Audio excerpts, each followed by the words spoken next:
Hey, I've got a question for you today. How do we overcome evil with good? Did you know that's a command in Romans 12? We are commanded to overcome evil with good. Now, there's many ways we do that, but here in the book of Esther, we get a really specific example. And I want to share this with you today because the last 2 days, we were reminded that when it seems like evil's winning, we kind of just have to hang in there and wait and endure because God will bring about a plot twist. Now that's encouraging, but at the same time it can feel, if you're like me, kind of passive. Like, okay, God, I'm going to believe, I'm going to pray, but other than that, all I can do is wait. What can I actually do? And I want to challenge you today with something you can do when evil discourages you, something you can do today when you feel like evil's winning and you want to throw a punch back at evil, but you don't know how. Here's what you can do. You can go all in to raise up the next generation of Christians. Go all in with me, with other believers, to raise up kids and students and college students and people in their 20s to be a generation who knows and serves Christ. Why? Because they will outlive us, most likely. Most of them will. And they will outlast the evil that discourages us.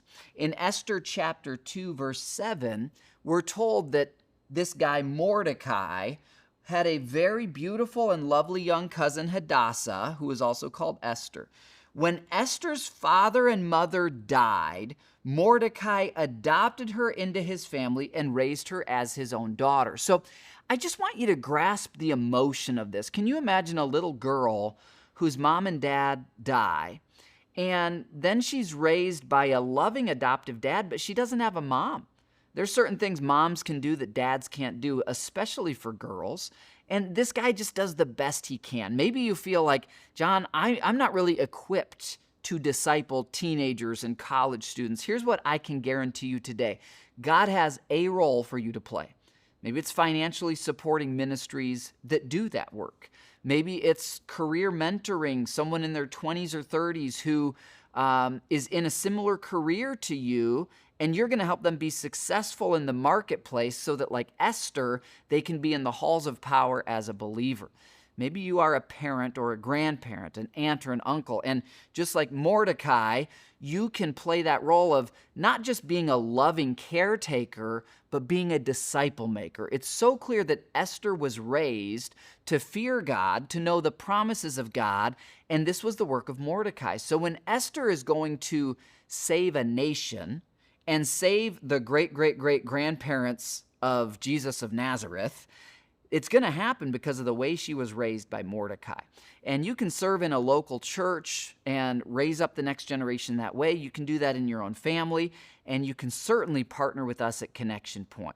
In fact, if you don't know much about our church, raising the next generation for Christ, raising up a generation of Esthers and Daniels, that is the very heartbeat of our mission. That's how we pick what suburbs we go into for our future locations. Where are the kids so we can reach their parents, so we can transform families and transform a generation, which we will then career mentor to change a state.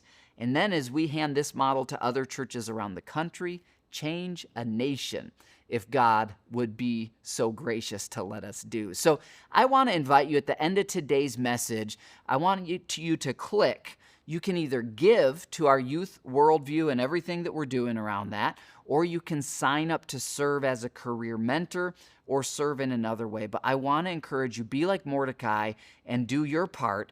Join us in raising the next generation. I'll see you tomorrow.